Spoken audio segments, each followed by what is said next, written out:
Welcome to the Undisputed podcast. I'm your host, Jenny Taft. On today's show, how will a flurry of moves by the Lakers impact LeBron James? Plus, Nick Center and his Kanter joins the show to talk LeBron, Russell Westbrook, and more. And did Tiger Woods show he's capable of winning another major championship? Skip, Shannon, let's get to it. The Lakers keep adding to their roster this offseason. Multiple reports say the Lakers have agreed to a one-year deal with Michael Beasley, who was a teammate of LeBron's in Miami. Beasley was the number 2 overall pick in 2008, but has had a history of drug issues during his career. Last year, he averaged about 13 points per game with the Knicks, and the Lakers have already added Rajon Rondo, Lance Stevenson, and JaVale McGee this offseason. We are joined by FS1 NBA analyst Chris Broussard. I'm going to get this one started with Skip, because I want to know what you think. What is going on here? Just for the record, I've covered the NBA even longer than my man Chris Broussard has. I started covering the NBA when I was at the LA Times back in 1977, and I covered these Los Angeles Lakers. So I've been around for a little while, and I've seen a thing or two. This team now sets up as the most difficult to coach team I can ever remember. Maybe I'm forgetting one somewhere along the trail, but I don't think so. Because let me just count the ways. Michael Beasley, love his game, loved him before his draft. He's now been on 7 teams in 11 years for a reason. Rajon Rondo has been on 6 teams in the last 5 years for a reason. Lance Stevenson has been on 7 teams in the last 6 years for a reason. And JaVale McGee has been on 6 teams in 11 years for various reasons. They're all, in different ways, extremely difficult to coach from night to night. They can be moody, they can be unpredictable, they can be a little knuckleheaded in their own various ways. This is now the NBA's version of the Expendables, and I can't believe that LeBron James signed off on all 4 of them, because I'm pretty sure Magic had to take each one of these to LeBron and say, you good? You good? You good? He's had history with all 4 in various ways, playing for or against them, or with or against them. And it's like he now has the equivalent of 4 J.R. Smiths on his team. Not that Rondo's knuckleheaded. He can just be difficult. High basketball IQ. Doc Rivers finally said, I just can't coach him because he thinks he's the coach of my team. He thinks he knows more than I do. He was the driving force behind New Orleans' rise last year into the playoffs, past Portland in the first round. It was highly impressive. And then the Pelicans said, no, we're not going to go forward with Rondo because he's difficult to coach. So all of a sudden, poor Luke Walton at age 38 is sitting in the volatile mix that he's surrounded with a lot of bench players who are going to want minutes and make waves if they don't get their minutes. And he's got a LeVar ball sort of hanging over his head from above, and you never know which night LeVar is just going to go off on Luke Walton and say the team has quit on him or he should be fired or whatever. So if this team does get off to a little bit of a rocky start, my man Shannon Sharpe says, yes, it could get off to a rocky start. Everybody thinks that this is going to be kind of a rough mix. You know where the fingers are going to get pointed early on? At the 38-year-old head coach down at the end of the bench, right? And again, LeBron is going to have to help him coach this team if, in fact, he signed off on these 4 guys. But I'm going to remind you, there's been a long-running theme in the league that I first heard around the San Antonio Spurs back in the Steven Jackson days. And I love Steven Jackson, but he was considered early on in his career, despite all of his game and all of his intangibles and character that he did have, basketball character, he was considered a knucklehead. He could do knuckleheaded things. And so there was the one knucklehead theory, where if you have 1 on your team, you'll be just fine. But if you have 2, you're in trouble. This team has potentially 4 or 5. I'll even throw in LeVar as a potential knucklehead into this mix. And there's a lot of edge here and a lot of good edge, a lot of playmaking edge that could quickly go over the edge. So I say good luck, Luke Walton.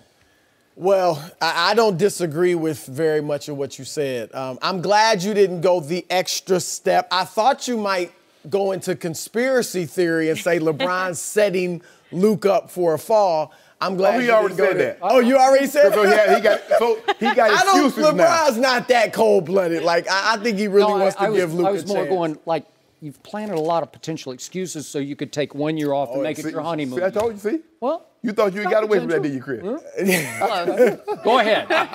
Look, it is a volatile mix. There's no, it's so potentially volatile, and there's so many individual storylines that when you were talking about all the different players and how many teams they've been on, I had forgotten about LeVar. That's how volatile this thing could be. That's how many personalities are in there, that LeVar is now just one of many storylines. Yeah. Now, it's bizarre for a few reasons. LeBron, and I think LeBron more than signed off. I think some of these are LeBron's suggestions or recommendations.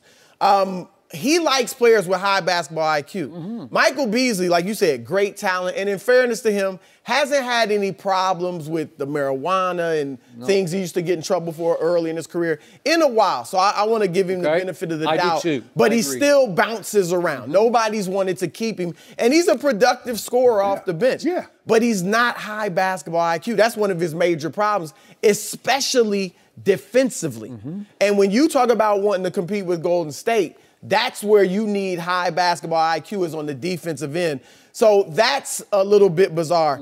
As you said, for Luke, I mean, one, you have all these personalities. Rondo has admittedly, by his own admission, said he's never had a coach he got along with, dating back to Little League, okay? If he challenged Doc Rivers and Rick Carlisle, two of the most respected coaches, accomplished coaches in the league, what's he going to do with Luke? And then you've got, by my count, I believe 11 players. If you count Mo Wagner, who I like as a rookie, can shoot. If you count him, I believe you got 11 players that you could say deserve some time. That's a challenge. That is a challenge. We saw it last year in Cleveland. You need about 8 definitive guys that are better than the other 4 on your team. When you got 11 and a lot of them are close, it's hard to determine who gets them. As we saw it with Ty Lue's struggle in Cleveland. For as much as we compare LeBron to Michael Jordan, I'm starting to wonder. Look, I'm going to give him the benefit of the doubt. I predicted 53 wins and an MVP. Much of that's on LeBron, and they do have some talent, so I'm going to stick with that. But I'm wondering if he's similar to MJ in terms of putting a team together, because he loved that Cleveland team a year ago.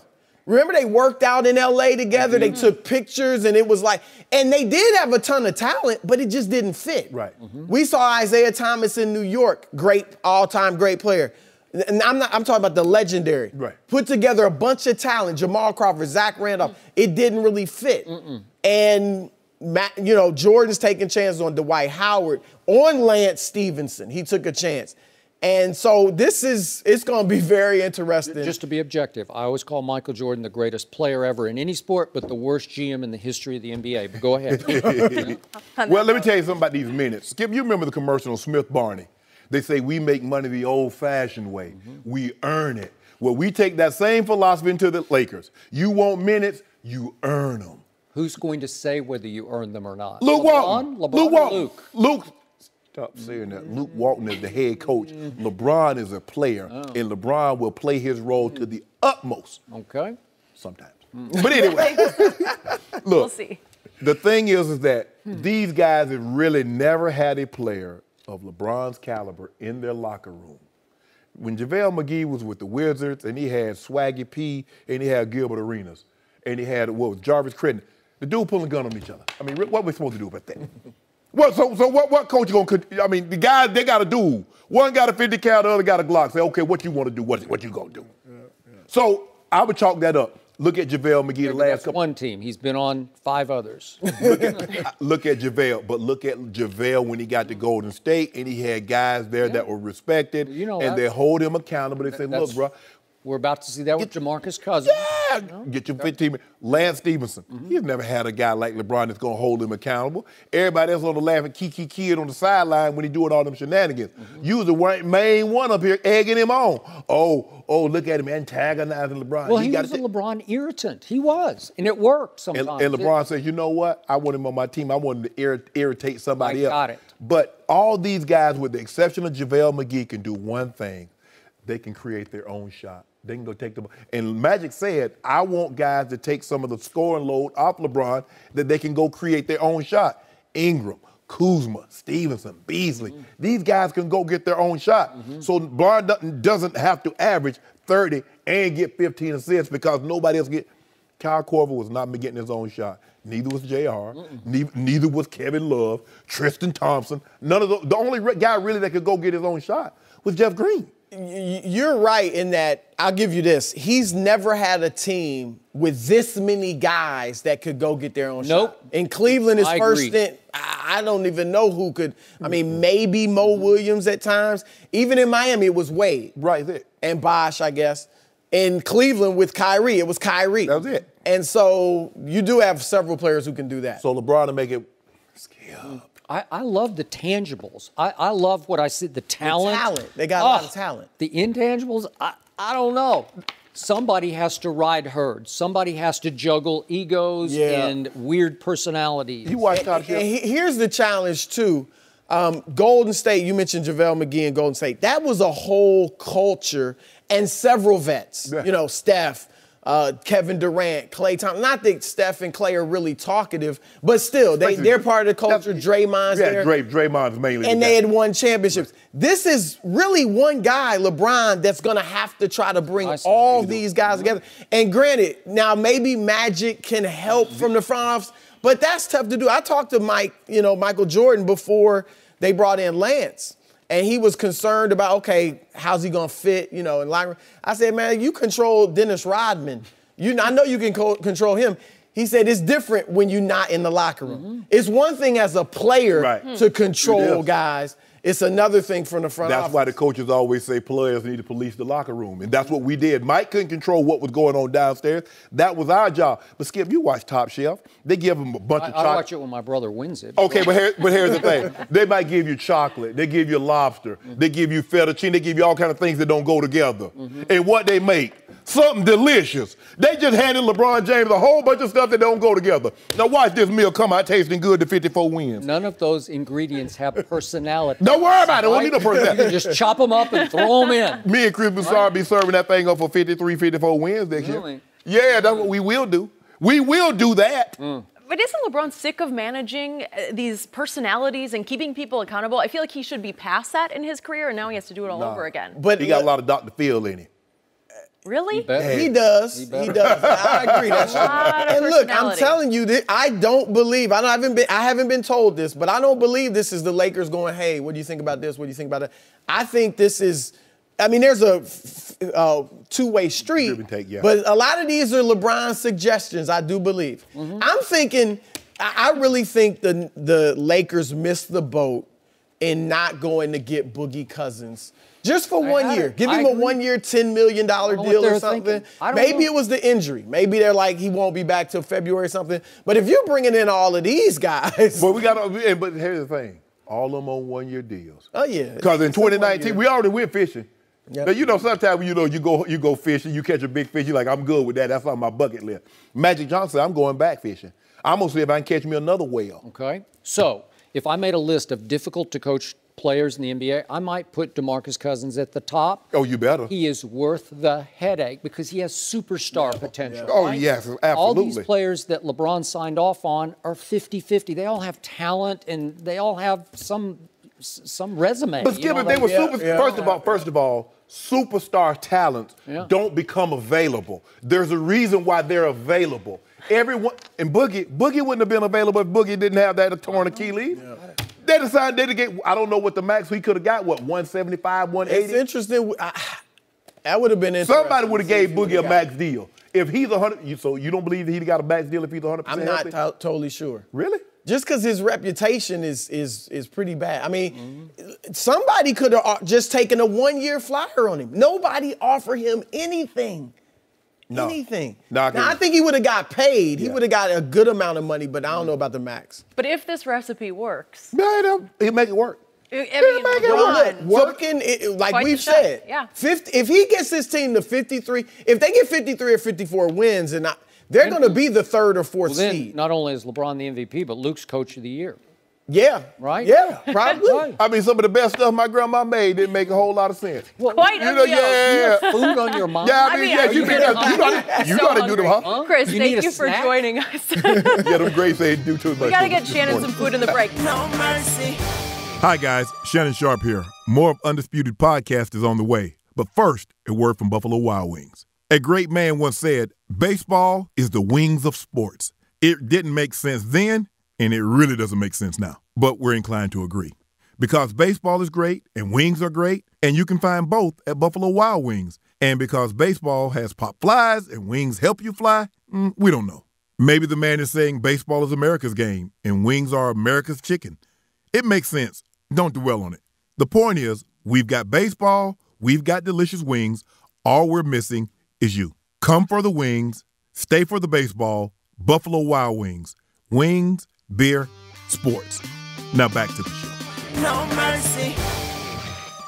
Well, our next guest averaged over 14 points per game last season with the Knicks. In his 7-year NBA career, he's been in Utah, Oklahoma City, and now New York. Enes Kanter, welcome to Undisputed. Thank you for being here. Thank you for inviting me. All right, well, the biggest news this offseason was LeBron to the Lakers. So I figured we'd start there. What was your reaction? First question. I was not actually shocked. I was expecting that. Truly? Wow. Yes, I was expecting that, man. I know you love LeBron. I love LeBron. Some of us love LeBron. Some of us, not everybody does. But I was expecting that because I think he was just tired of losing in the finals. And then he wanted to build his brand in LA. And, that's where he is right now. You happy for him? I don't want to say I'm happy or whatever for him, but, man, yes, I think it's going to be way better. Way better. So, for the record, Enes has taken a couple of shots at me on Twitter, but he's taken Did I?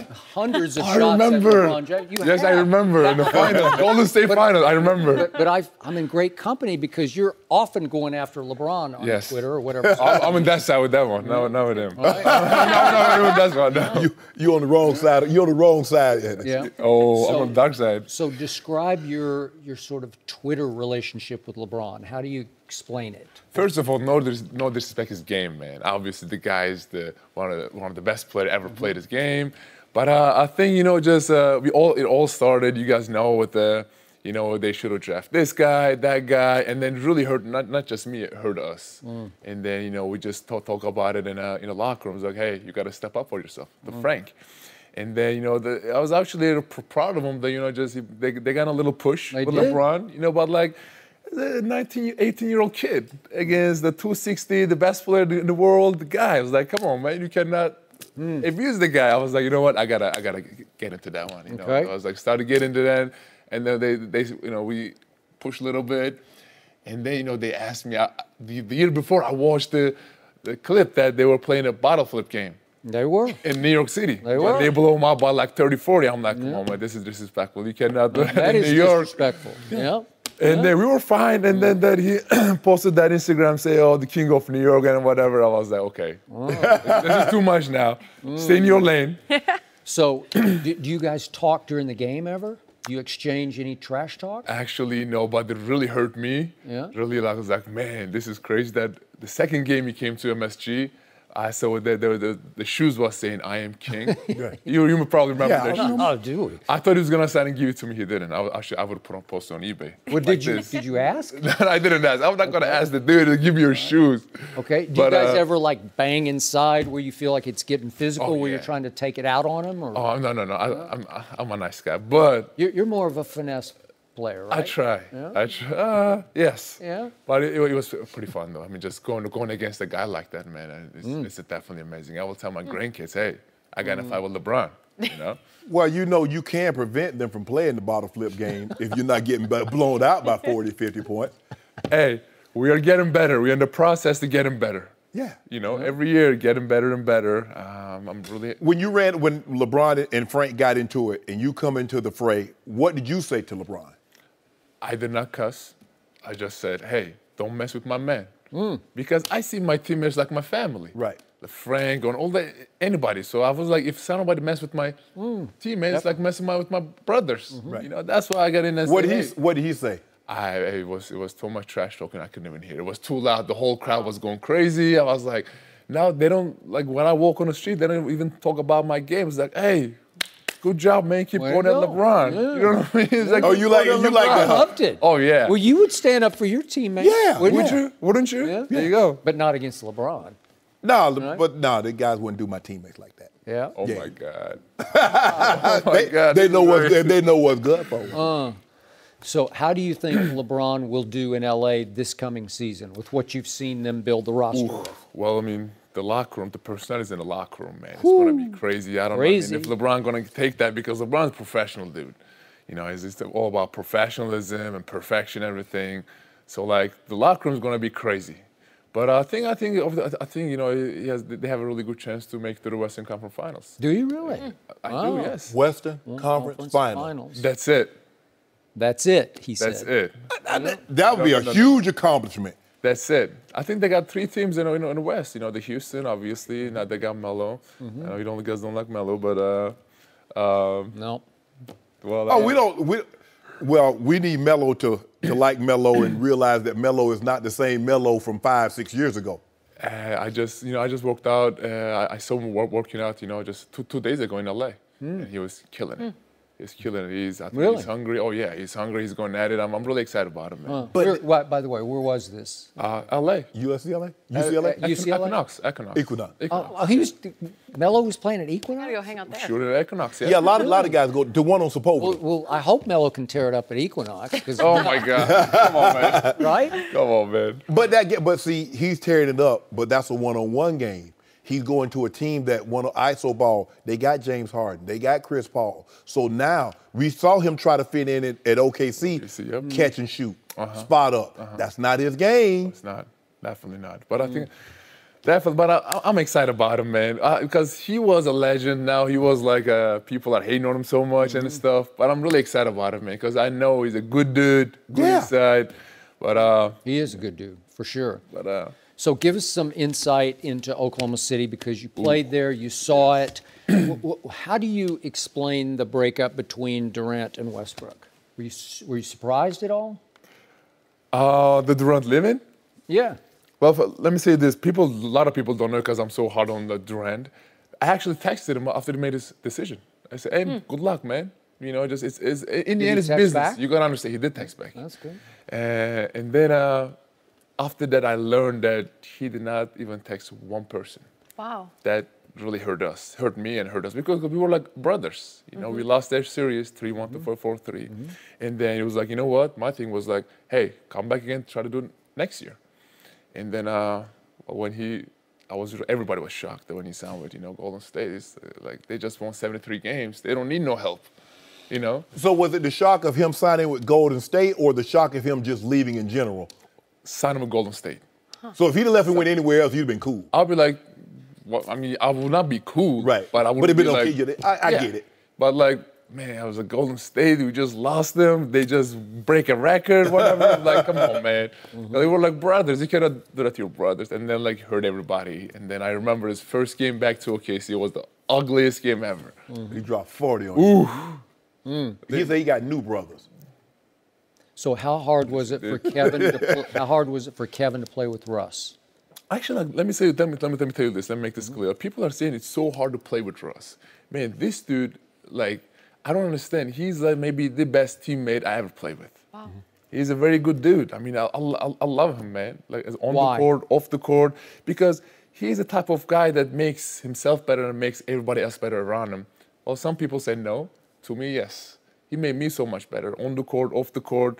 You know, he was like a big brother to me. Well, I know, but he wanted his assists to go up, so he left you a lot of layups and dunks, right? No, not that, man. Yeah. But you can give me 2 players that average triple-double.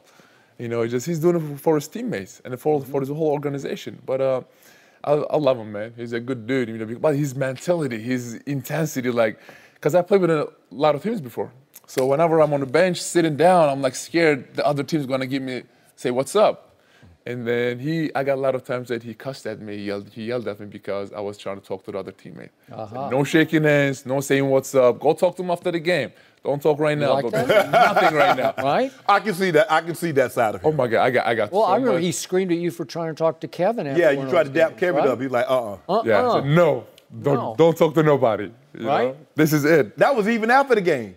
Was it after the game? Yeah, I think it was after the game. He said, don't talk to that. Maybe, yeah. He called him a bad name, too. He called me a bad name, too, for that. Yeah, he called me a bad name, too, for that. So you're saying that right now LeBron's team is better than Russ's team, right? Because that's what you said. I hold on. Let me make this clear. I don't want to say because OKC is in my heart. OKC is a revelation, special in my heart. But you know, it's going to be a good. They got 4 teams in it, sorry, not 3. They got 4 teams now with the Paul George signing with, you know, signing back with the OKC. I'm like, man, it's going to be a good rivalry. It's a war every night in West.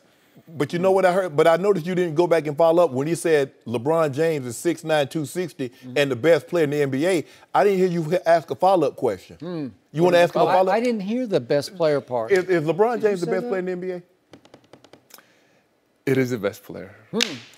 Wait, was Kevin Durant not the MVP of the NBA Finals twice in a row? Yes, yes. Go ahead and talk to him, man. Go ahead and talk to him, If you put LeBron in Golden State, Yeah. what will happen? They will be the MVP again. They wouldn't be quite as good, but they'd be pretty good. Don't get me wrong, Kevin Durant, the top 2, top 3 player. Okay, man. Kevin plays KD. defense. LeBron plays no defense. Am I right? Oh, not no defense. Well, He plays little defense. to know. He plays defense, but I would pick LeBron over. You can't change the man. I'm man. just mad at Kevin for leaving. He already I'm said mad at LeBron more. I don't like LeBron more, but like you gotta be honest, man. LeBron is. Weren't you different. trying to recruit LeBron to New York? Oh, well, I'm gonna try to go with KD now. You know what I mean? You know, 1+1. It's New York, the best city in the world. Well, hey, it is. Come Yeah. join us. You know. Yeah, see? So now everybody comes out here and says the same thing, but you still on that little perch. At some point in time, Skip, you got to come in and join the rest of us. I don't know if everybody said that. All the guys come out here that's currently playing and say LeBron, LeBron. Well, they're just afraid of him. How they afraid Oh of what? no, I'm not afraid of nobody. What about the personalities? We're talking about LeBron and all the personalities in that locker room. Do you think that's going to be an issue? Man, that's what I'm saying. Like, LeBron is about perfection, professionalism. But I don't know that locker room. They got JaVale McGee. Yeah. They got Lance. They got Michael Beasley. Rondo, yeah. Your favorite player. Yeah, tell us about Bees. Okay, you played with Bees last Dude, yes. He's the most interesting man in the world. That's what I call him. Really? Very different. Why? It's just how he is. It's like, he's a walking bucket. I call him a walking bucket. He can score. But he can very score. But you know, I think LeBron gonna take him to the next level. I think with LeBron gonna take him to the next level. I'm really happy for him. You know, he was a really good teammate. You know, but I'm really happy for him that he joined LeBron. He called him Because he needed a LeBron. He needed a guy like LeBron to, you know, just, hey, this is wrong, Keep him this focused. is right. Yes, keep him focused. There you go. This But is better LeBron's way going to have to keep Lance focused and JaVale focused and Rondo That's- focused. Yes, that's why it's LeBron. If he's the GOAT. And he's going to have to keep LeVar Ball focused. Oh, that one, I don't know. I don't know. That might get very Off the ugly. table. Oh, gosh, that was Yeah. really interesting. Thank you for joining Oh, us. thank you, fellas. We It was wish you the amazing, best of man. luck. It was an honor. I watched you guys. Amazing. Thank you. Man, Thank you. so much. I appreciate Thanks for it. being here. No mercy. Well, for the first time in a long time, Tiger Woods was in contention on Sunday in a major yesterday. He had the lead on the back nine at the Open Championship, but double bogeyed the 11th and bogeyed the 12th. He finished in a tie for 6th, 3 shots back. The PGA Championship is in a few weeks, and Tiger now has the 4th best odds to win, according to Westgate. Take a listen to Tiger yesterday. A little ticked off at myself, for sure. I had a chance starting that back nine to do something, and I didn't do it. Today I did everything the way that I thought I needed to do it to win the championship. This entire week I felt like I needed to keep building my way into this championship. It's one of those where, as I said early in the week, it's going to be about 10, 12 guys with a chance to win it on Sunday because we're all driving the same areas. And kind of turned out that way. There were a bunch of guys packed, a bunch of guys with a chance to win, and I was one of them. Well, it's fun to see. Shannon, did this show you that Tiger will win another major? Not to me, Skip. I'm not as hopeful as everybody else because this was there for the taking. And how many more opportunities will there be for a 42-year-old Skip? Because, and I think this golf course or this style, the Open style, sets up best for him because he doesn't have to take the driver out of the bag. These other courses, they're so big now, Skip. He's not the guy that can overpower the golf course. He's probably, 25th, 9 driving. Other guys Still pretty good. pretty good, but not like these not like these young guns. They can overpower the golf course. And Skip, he shot 5 under. He shot that on Saturday. So he was average every other day. And in order for you to win the Slam or major, you got to put 4 days together. Yeah. Molinari, He was really good the other days. Don't discount. No. But go ahead. No, really good. I got it. If he go, let's just say he shoots 70, or he shoots 70 on Thursday and he shoots 70 on Sunday. He wins the tournament, Skip. But because he par, 5 under par, boom, this is where we are. The guy that won it was in his group. They don't fear him anymore, Skip. Normally, there's no way. 10 years ago, if this guy's if Molinari is in Tiger's group and Tiger makes this run, it's over. You see what happened to Jordan Spieth?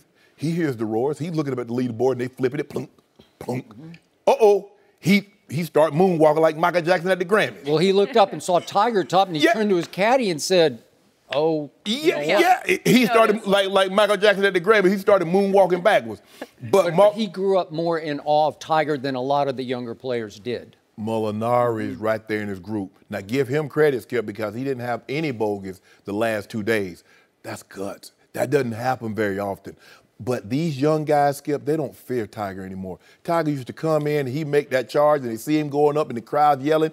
Give Molinari some more credit because the crowds who they're following the last day, Skip, they know Tiger's in the mix, and here's that swarm. It's hard, man. Yeah. It's noisy and distracting, and they are rooting like crazy for the other guy. Yes. Not for you. They're sort of quietly rooting against you, and you feel it. And not only you feel it, you know it. Yeah. You know they want Tiger to win.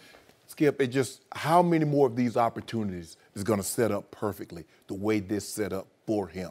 Now he, as you mentioned, he has the 4th best odds to win the PGA. But I'm not as optimistic because I have yet to see Tiger. He plays great one day, not so much the next day. Plays great that day, and then all of a sudden he shoots himself out of the tournament. When I can see him, can he win another tournament? Skip, I believe he might probably go to the Bridgestone. He might can win that. He might can win Torrey Pines or Arnold's tournament. He can win one of those, but a major. He's only won them like 8 or 10 times a piece, but go ahead. But a major, I know. when you got to have the nerves of steel and you got to put those 4 days together, that's what's concerning to me. So I'm not as optimistic as probably you will be. I'm just going to give Tiger Woods this. I am stunned and amazed by his comeback. Because it's hard, man, because it was just more than a year ago we saw that picture from hell of him after he got busted for whatever he was on. Oh, when he thought he was in Orange County and he was actually in. That was just more than a year ago. It was in June of a year ago. That's interesting. And he had back surgery not much more than a year ago. Right. Okay? So I saw major championship body language from him yesterday I have not seen for 10 years because he has not won a major championship for more than 10 years, which is also hard to process. This is Tiger Woods. Tiger Woods dominated this sport the way no man ever has or ever will for 3 years. That's just me. I've never seen anything like it. You want to talk about force of nature? When he roared, everybody dropped to their knees and said, "Let there be Tiger." He could just flash up red numbers, and they would all just genuflect and drop to their knees and say, "We got no chance." And he wasn't playing every tournament like the old guys. Skip, the old guys, because the money wasn't like it is now. No. Tiger playing 20 tournaments a year, he's winning 7 of them. He's winning 8 of them. And he's making the cut. The guys that missed the cut now, Tiger in his prime never missed the cut. He never would have done what Justin Thomas did. Justin Thomas has been virtually dominating this game for a while, and he missed the cut. DJ missed the cut. Bubba Watson missed the cut. Sergio missed the cut, for what it's worth. In Tiger's prime, I know. He wasn't missing no cuts. Missed no cuts.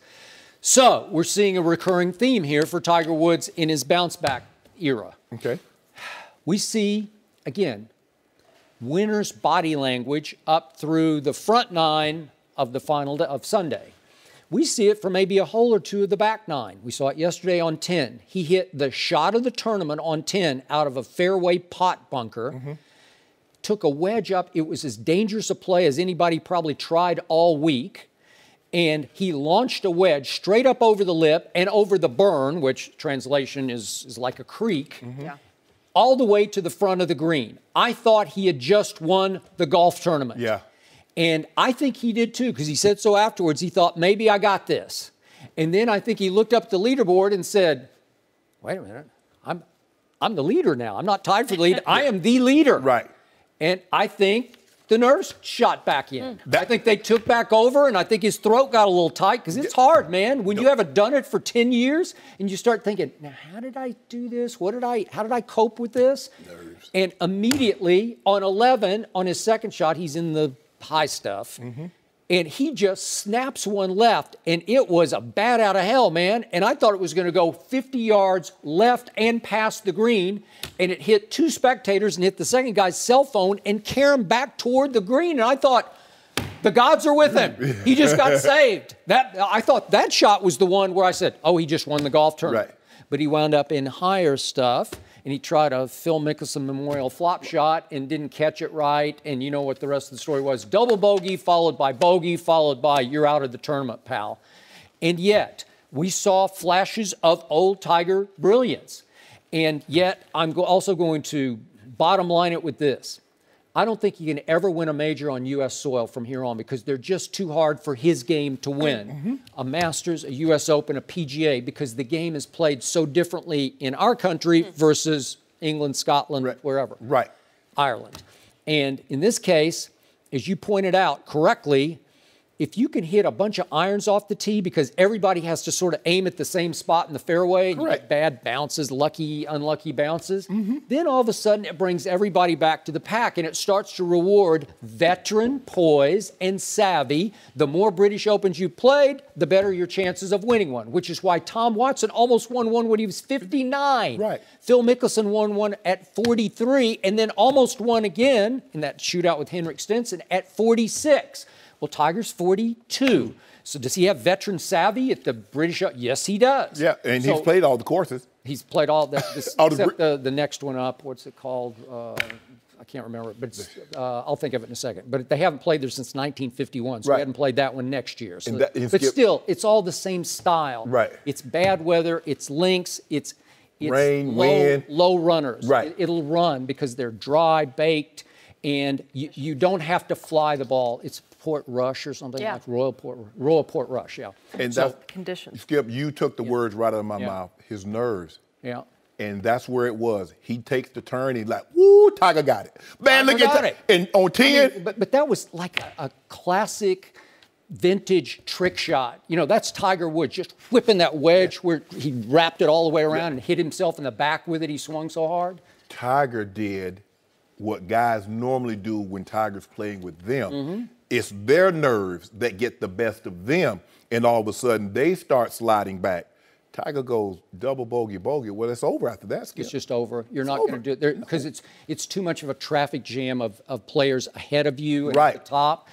And the problem for Tiger was he's playing with Francesco Molinari, who, by the way, has been the hottest player in the world over the last month. Remember what he did at Tiger's tournament, now called the Quicken Loans? Right. He won it by 8 shots. Tiger finished tied for 4, 10 shots behind Molinari in his tournament. And then he went to the John Deere and finished tied for second, and then he goes over and wins again. So he's gone first, tie for 2, and first in his last 3 tournaments over a 1-month span. He's out of his mind. He made every 4-foot par putt yesterday. It's hard, man. Right. And yet, I think he wore down Tiger because he was such a machine. Tiger needs his playing partner to make one mistake, just to make him feel better about himself. And you know what, Skip? It's a lot easier being that because there's really no pressure. If you lose, you're supposed to. You're not supposed to beat Tiger. You're Francesco Molinari. I would agree with that. Although he's a fine international player, but he's not that guy. No, exactly. I'm with you. That's why That's why when people would beat Tiger, we were more surprised than that they won than Tiger lost, because you're like, how you can't beat Tiger, especially head to head. When Y.E. Yang tracked him down in 2009, Skip, we were shocked because we had never seen Tiger have a 54-hole lead and give it up on the final day. And he had a 2-shot lead. You're like, how did that happen? I don't think we heard from Y.E. Yang since. We have not. And lo and behold, that was foreshadowing of something to come that was far greater than being tracked down by Y.E. Yang at the PGA. That's true. Nope, you're right. Would I bet on Tiger at 16-1 to win the PGA? I would not. No. I'm sorry. It's just there are too many good players who hit it a little farther and much straighter than Tiger does off the tee. If you force him to use driver, I don't love it. But you do believe he can win another golf event? I would. Quick and you mean a regular tournament? I do. I do too. Yeah. So do I. And maybe a British Open. And I like what Shannon said about not being feared. Yeah. Because I think he wants to change that, but at this point, why is anyone worried about him right now? I mean, he hasn't shown us that yet. By the way, did you see Rory's quote? I forgot about this, but Rory McIlroy, who knows Tiger, they play a lot together. And he said, I wouldn't say we're worried about him. He was trying to put it in the context of, this isn't that old guy. Right. I wouldn't say we're worried about him. He's just one of the guys who's always in it with the shot. Okay. I mean, think about that. That's what they said about old Tiger. Now, back in the day, Tiger said, you know what, Roy, I'm going to take you out to the wood. Next tournament, I'm going to put something on you. He did. And he did. He was. No mercy. Well, you know someone who is still feared?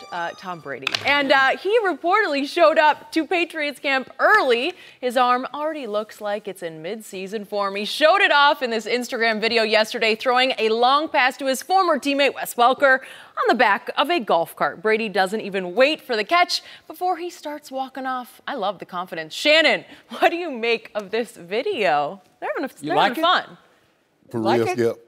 Yeah, it's for real. This is what I want to know, Skip, because every time LeBron James posts something, you always say, why does he have to post that, Jenny? Why can't he just do it in secrecy? Fair enough. Why can't Tom Brady just do that in secrecy, Skip? Why must he do this? Tell me when it's my turn. It's not your turn just yet. Jenny asked me. Jenny said, what do I think? First. So it's my turn. Jenny is complimenting you and always letting you go first.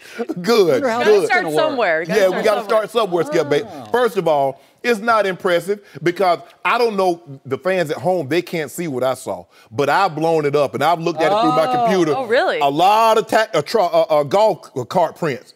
So that means this is not the first time they've done this. This is 20 rounds in. Yeah.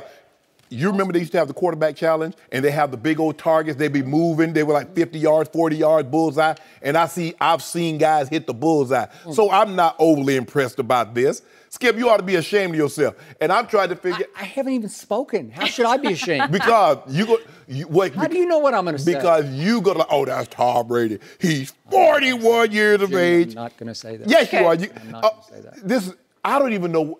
Skip, he's throwing the ball to a guy on the golf. Well, Wes Welker said if you'd have hit me like this, we'd have had 6 Super Bowls. When I was wide open in Indy against the Giants, if you'd have made a throw like that and put one thing up and turn and walk away, he tried to do like Larry Bird. Larry Bird did that when the three-point competition, Skip. You remember that? Oh, I was there.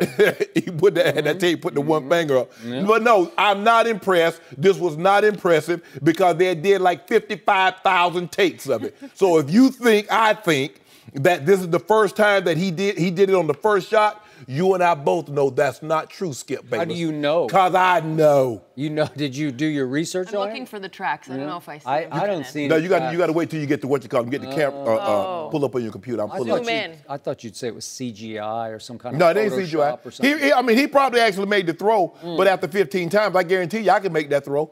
Give me 10 takes and I can make that exact same throw. 10. That was about 60 yards in the air. I don't care. Let's try that after I the do show. it 40. I can't throw it 60. I can throw it 40 though. Skip. Thank you. It's my turn now. This is a little over your head when it comes to Tom Brady, but this is parody. He is making fun of LeBron-esque kind of posts on social media.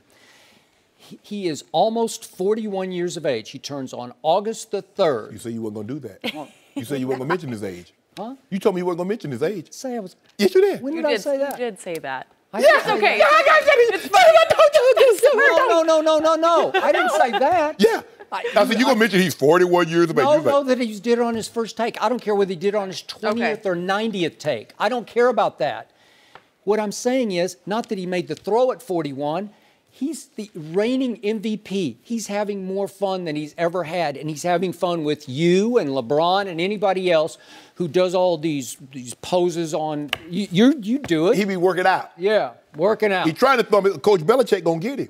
Tom Brady is making fun of you. Okay. He turned to the camera and said, "Oh, baby," and held up his index finger after he wheeled after making the throw, and it was slightly underthrown. I'll give you that. Wes Welker made a dangerous catch actually off the back of the cart, but he caught it. It worked, and yet he posted it because he's laughing at the way the internet does. No, he wants us to look at. Oh, I'm Tom Brady. He doesn't I'm need 41. to. Yes, he does. He's the reigning MVP. He threw for a playoff record 505 yards in the Super Bowl. You think he needs to remind you of that? Please stop it. The last thing I remember about Tom Brady, The confetti was raining coming down, and it wasn't in his team Put colors. up, what was the score? 30? He put up the most points a Super Bowl loser has ever put up. Ever put up. And his coach wouldn't play Malcolm Butler and got it handed to him by the backup Eagles quarterback to the tune of 41 points. How much better can Tom Brady play in a game than that? Whoa. We don't. So you think he how much needs to post? He's laughing. It's sarcasm. It's parody. Why? Because he's just having fun. He's trying to promote that TB12 method. You know it. It's we've never seen Tom Brady at this juncture of his career. Now, here he waits till he gets to year 17 and 18 and 19. Now, all of a sudden, he wants to offer us a glimpse into the life or to what it's like to be Tom Brady, how I train, what I do on a day-to-day. You and I both know anytime someone starts to do something that's not normal, they're pitching a movie, they're selling a book, they're selling something. So you and I both know what is he selling, Skip Bayless? The TB12 method. You think he needs more money? No! Do you? I don't see Jeff Bezos retiring. He worth $152 billion. You think he needs any more money? He's steady buying ish. He's steady buying stuff, Skip Bayless, to get more money. Tom Brady's trying to, because eventually, Skip, sometime, at one point in time, he's not going to be a quarterback. Do you know how much his wife is worth, just for the record? Just for the record. That's her money. Huh? Why that's her money? Okay. She's like, Tom, you keep your little stash over there. I keep my big piles over here. Oh, boy, you have inside knowledge of household. Yeah, she got big stacks. Okay. He got grown paper. He got baby stacks. Everything on Instagram is by design. I think he's saying, I am doing just fine this offseason. We're giving him a hard time about his vacation bod pics. That wasn't fair. He's saying, look, I'm having fun. Jenny, that bod. I mean, I don't think was it that bad? Yeah, it was that bad. That was a Jay Skip. Let me ask you a question. Now, you remember last year, Jay Cutler his wife posted photos of him on vacation, and we creamed it. That was worse than Jay Cutler. And we know Jay Cutler said, F it. So Tom Brady been on vacation all this time. He said, F it. You think Tom Brady's losing any sleep over your ridicule of Why are you ridiculing him? I don't think he cares. He doesn't care. It's in your face. He wants you to react exactly the way you react. I did. You know what? His teammates. Look at that, Jenny. We're worried about that one arm there, though. Everything else, really not anything I'm worried about. Why he got a soccer ball? He can't Skip. He's not athletic. He's holding a soccer ball like what? He can't kick a ball. Have you seen him run?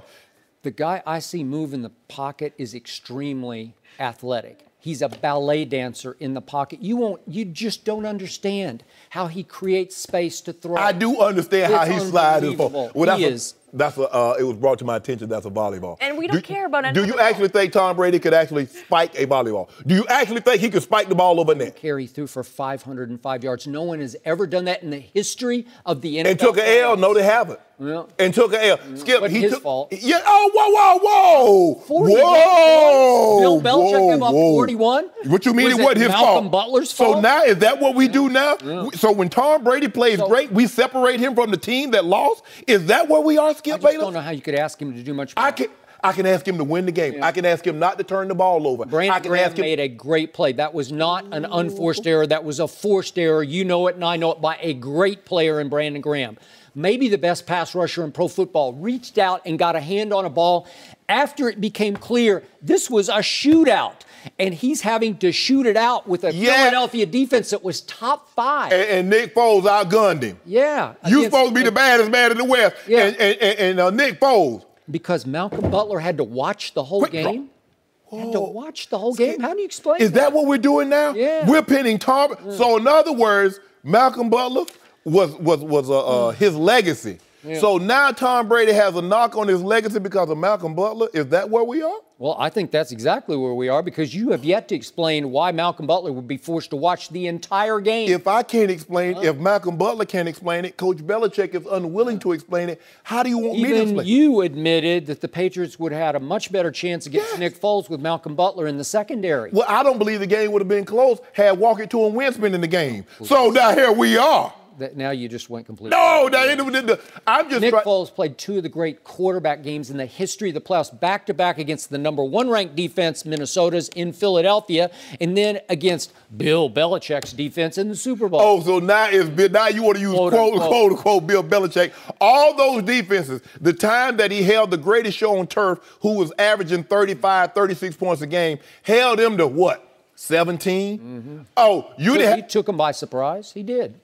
Well, took Mike Martz. I tell you what took him by surprise. To have a second-year quarterback do what he did. That took him by surprise. Yeah, it so did. in other words, took John Madden by surprise up in the booth. He's saying, check it down. Just end it. Go to overtime. And Tom Brady completes another throw and another throw and another throw. Tom Brady has, and all of a sudden, it's a field goal. All those accomplishments that Tom Brady has are documented. I'm not trying to race those away. I'm just trying to figure out why all of a sudden he's the social media kingpin. Because his teammates are laughing their behinds off today as we Coach speak. Belichick ain't laughing. Coach Belichick ain't laughing. He's not long for the Patriot world. What you mean? Oh, what you mean? I mean that the owner seems to be on the quarterback side, and the quarterback wants to play till he's 45. Coach Belichick says, I'm going to win in the end. Yeah. And what did our man James Harrison tell us last week? What did he tell us? You know, he made big news when he took Belichick over Mike Tomlin, but he also should have made big news by what he said about Tom Brady. What did he say? He said that he went in, I'm just paraphrasing, skeptically. He was looking for the phony to emerge with Tom Brady because he never has quite trusted that Tom Brady is what he appears to be. And after a couple of days, he said, he's completely 100% real. He's a great teammate. And I told you, with all the time I spent at ESPN working with expatriates, I never heard one negative comment from any expatriate about Tom Brady because he's as great a teammate as you will ever find. And that's part and parcel of why that's a dynasty, because the best player is also the best teammate and the leader of the team. What was he supposed to say? I mean, there are guys that say anything. He's not playing anymore. There were guys that I played against that I didn't like. I didn't hate them. I didn't like them. But when they joined my team, put my arm around them, say we're for the same common goal. James Harrison playing for the New England Patriots right now? No. No, he's not. He's retired. He could say anything he wants and get away with it. Because he never has to set foot in that locker room one more time. But normally, you know how this thing normally works, Skip. Once you could go into the locker room, you don't say anything bad. What stays in the locker room and family, that's family. Did he not rip Mike Tomlin for the way he was forced to exit Pittsburgh? Well, he said thought they should have. He said. By the way, James lives in Pittsburgh, so I don't think that'll go over real well with his neighbors. Well, I don't think James give a damn what the neighbors think about that. Well, but here's the thing, though, Skip. He said he could have handled his situation better, and he did feel that Mike Tomlin misspoke the truth in how he was going to handle James' playing time. But that's neither here nor there. I'm talking about your guy all of a sudden. Everything that he does, he wants to post on social media. The documentary, that wasn't by accident. Now all of a sudden he's in Camels and Qatar. All of a sudden he's throwing a football from a yacht in Monaco, Monte Carlo. So this is not no accident. All of a sudden Tom Brady. That's all intended for Bill Belichick. Yeah, the word. Look where I am, Coach. I'm not at your whatever mini camp. Yeah. Well, that's not a good teammate. You're supposed to, if he's the leader of that team, you need to be that leader. Yeah, the head coach tried to get rid of you last year. Tried to get rid of your coordinator last year, at least let him go to Indy, and Tom Brady stepped in and said, Mr. Kraft, don't let it happen. Oh, Skip, wait a minute.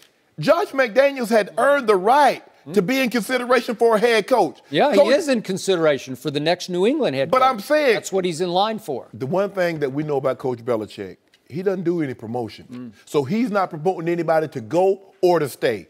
Josh McDaniels talking about, well, I didn't know where I stood. You know where you stood. You the offensive coordinator. And Coach Belichick said, I'm going to wait you out. Just because you try to pull old fast one, you and old Tom, I got something for both of you.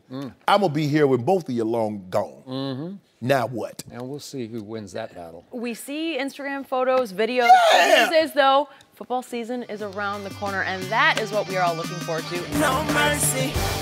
Josh Gordon just issued this statement saying, I'm reaching out to you all personally and letting you know that I am not only doing great physically, but mentally as well. You will notice that I will not be in Cleveland for the start of training camp. Rest assured, this too is a part of my overall health and treatment plan. Just like you, I'm excited to start the season, and I have every intention of being ready and available to join my teammates soon to help bring winning football to our fans. Now, this news is just coming out. Shannon, what is your reaction to Gordon's statement? I hope everything's okay, Skip. No, everybody don't need to rehash some of the things that he's gone through in his life, especially since he's been in the NFL. But I don't know if this was missing training camp was a part of his rehab or the things that he needed to do to make sure his life was headed in the right direction. And you remember in 2016, he was set to come back right before the season, and then he had to take time away from the game again. So I hope this is not a situation like that. The NFL, I think I was reading somewhere the NFL says he's not suspended currently. So maybe he needs this time to get a handle on some things that maybe were starting to get the best of him. I wish him all the best. He's a phenomenal talent, Skip. He has Hall of Fame potential. Guys that big, that fast, that strong do not grow on trees. This is why the Cleveland Browns have given him 1, 2, 3, 10 chances. Because they know this is a talent that, not very big. This is Julio Jones. It is. This is a Julio Jones type talent. He's that big, he's that physical, he's that fast. That's what this is. And guys like that, teams do not give up on. They're willing to go above and beyond.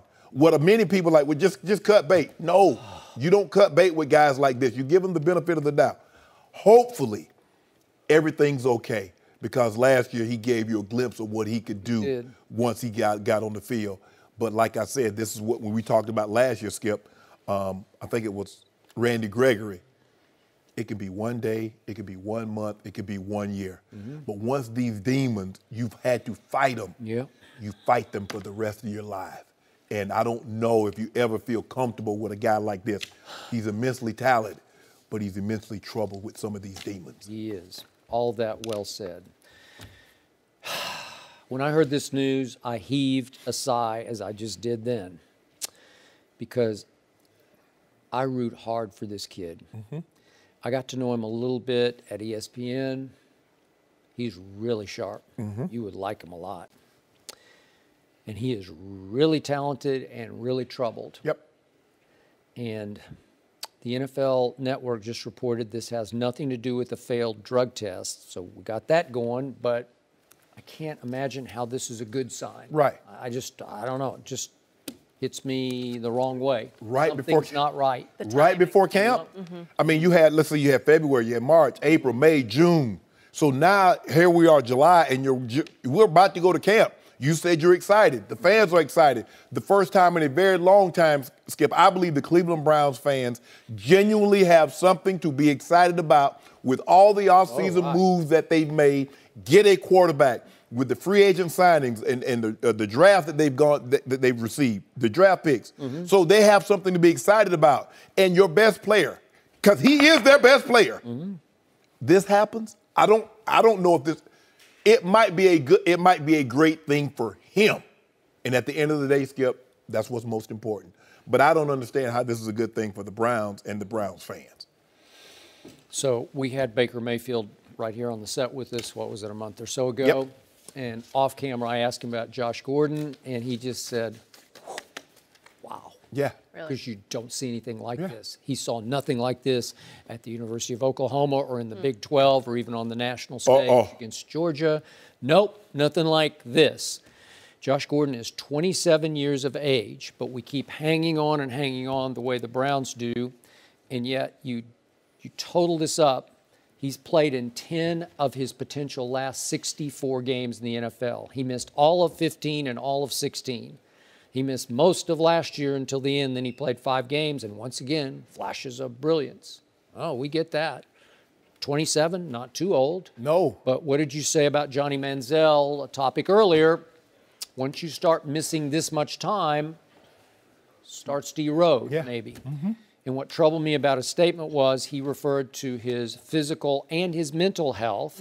And then he said, this is part of my overall health and treatment plan. When I hear treatment plan, for what? I don't know. I don't think that's physical treatment. No, I don't think so either. But Skip, the thing is, when you look at it like, man, the dude missed 2 games, they led the league in receiving.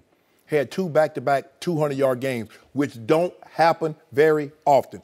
There are very few guys that say, you know what, I went 200 back-to-back, and the kid did it. He misses 10 games. He comes back the first game, Skip, out of the box in Atlanta, goes for 100. So you see what everybody else sees, and why Cleveland are unwilling to part ways with him. Like I said, Skip, 6'2". No, he's like 6'3", 6'4", 225, 230, running for. Skip, those guys don't fall out of the sky. And you want it because you just, man, if he can turn it around, we got something. And you do. But this is the problem that you have. You just worry like, man, I just hope Josh is okay. Hope he's at work today. Yep. Hope he shows up for the game today. You just hope all these things. Man. Yeah. So I've been bullish on the Browns. Again, I would like to see Baker Mayfield start from game one. That's no offense to the incumbent starting quarterback because I love Tyrod Taylor too. I respect his game. But I've told you, if Baker starts with this array of talent around him at receiver and running back, I was looking at maybe 7-9, which would shock the NFL world. Remember, we were going back and forth on over-under for them. And that's because mostly of Josh Gordon, because he's the one difference maker. Where you can't cover him. He's special. You need two to cover him, and sometimes you can't cover him with two. And then all of a sudden you put Jarvis Landry and Corey Coleman and Njoku. Oh, somebody's going to get way open there, right? You got running back Carlos Hyde, Nick Chubb, Duke Johnson. Offensively, like I say, and you're counting on Josh Gordon being in this mix. You look at this, those skill positions. It's hard for you to tell me somebody has a better skill set, better skill position players. I don't think so. Anybody in it, from the top to bottom. As long as he's Josh there. Gordon. Yeah, right? Because he's special. He's special. Skip, when he's on his game, you talk about Antonio Brown, you talk about Julio, he next. He got next. He's had next for about 4 years. That's the thing, though, Skip. You just hope he can figure it out, and he can keep these demons away long enough. But it's hard, and hopefully, like I said, before he failed himself starting to slip, he says, you know what? I need to break away the pressure of football. I think so. Trust me on this. He is a deep thinker, deep dude. And it's possible he just got to the edge of training camp and he's just not sure if his heart's in it, like he just needed a little more time away from it because he's just not sure. And yet when he gets not sure about football, you know what other demons rear their ugly heads in his psyche. So and let's hope that is the mindset, because I think the problem with these conversations, why we're all sighing, is we fear the worst. Yes. Because we've seen this before. We have many times. If you look at Antonio Brown, that's the kind of money this dude should have in his pockets.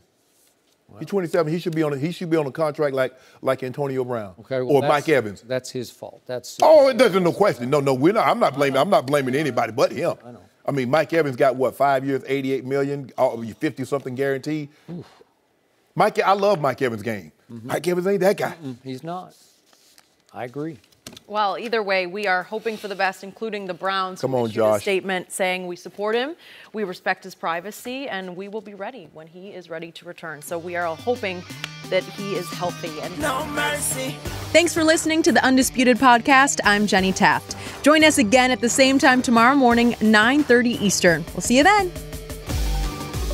Fox Sports, one of one.